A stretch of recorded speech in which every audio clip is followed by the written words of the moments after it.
change the font and the text on your template for your gift tags. So all you need to do is just click on the word that you want to change. You will come on over here. If you want to just change the font, you just come on up to the top and you can change the fonts along here.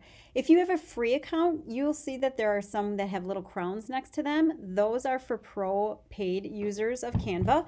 If you don't have a paid Canva account, don't worry. You can still find a different text that's free. They have a bunch of them.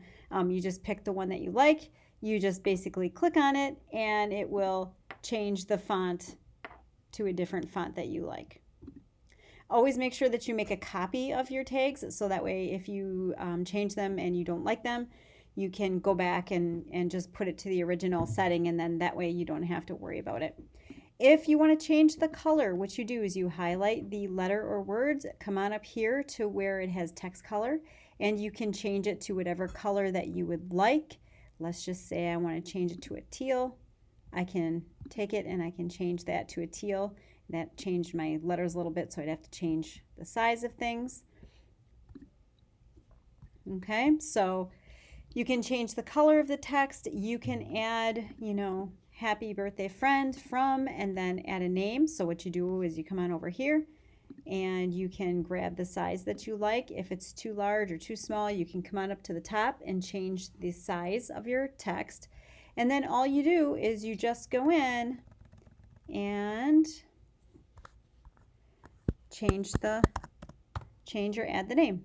And I just kind of slide that over here to change it, and I can move it. And there you go.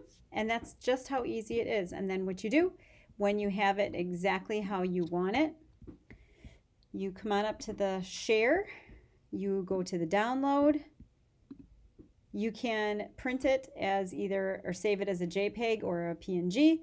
I like to save it as a PDF print. That's for the pro users. Otherwise, this PDF standard is just fine too.